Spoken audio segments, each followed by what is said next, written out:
নমস্কার বন্ধুরা, শুভ সকাল। আমার সকল বন্ধুদের জানাই স্বাগত। আশা করি আপনারা সকলেই ভালো আছেন, সুস্থ আছেন।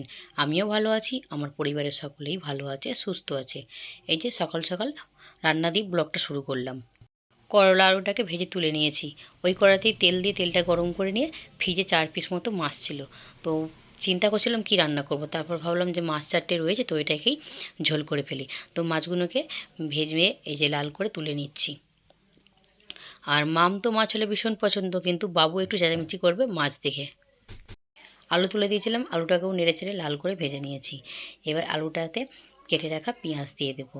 পেঁয়াজটা দিয়েও ভালো করে নেড়েচেড়ে ভেজে নেব। প্রথমে ভেবেছিলাম যে সর্ষে বাটা দিয়ে ঝোল করি, বাবু তো ভীষণ পছন্দ করে।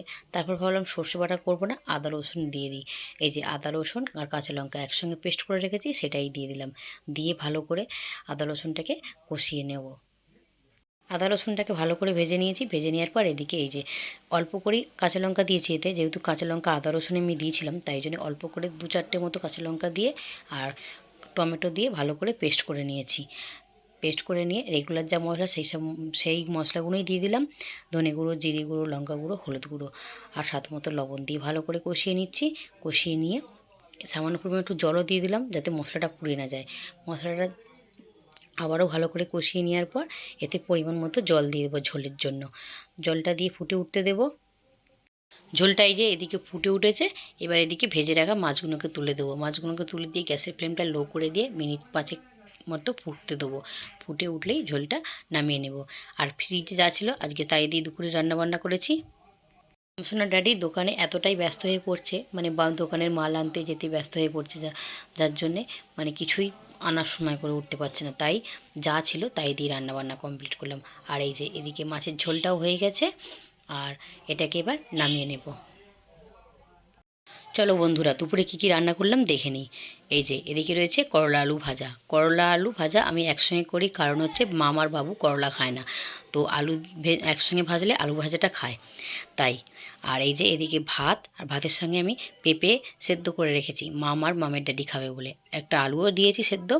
আর এই যে এদিকে রয়েছে আলু দিয়ে কাতলা মাছের ঝোল। দেখতে কিন্তু দুর্দান্ত সুন্দর হয়েছে, খেতে কিন্তু দুর্দান্ত হবে বন্ধুরা। আর তার সাথে এই যে একটু ফল কেটে রেখেছি। ফল কাটতে না আমার ভীষণ আলসেমি লাগে। ফল আনে ওইভাবে রেখে রেখে পচিয়ে টেনে ফেলে দিই, তাই জন্যে কেটে রেখে দিচ্ছি। সন্ধ্যাবেলায় মামার বাবুকে টিউশন দিয়ে এসেছি। টিউশন দিয়ে আর মামের ড্যাডিকে দোকানে রেখে আমরা 3 বান্ধবী মিলে এক পার্লারে চলে এসেছি। আর পার্লারে আসার কারণ হচ্ছে একটু নিজেদের পরিবর্তন করব। আসা সেরকম হয় না, আমরা 3 বান্ধবী মিলে আসি খুবই কম, হয়তো 2 মাস 3 মাস অন্তর একবার করে আসা হয়। আর আমরা যখনই আসি তখনই একসঙ্গে জুটি হয়ে আসি।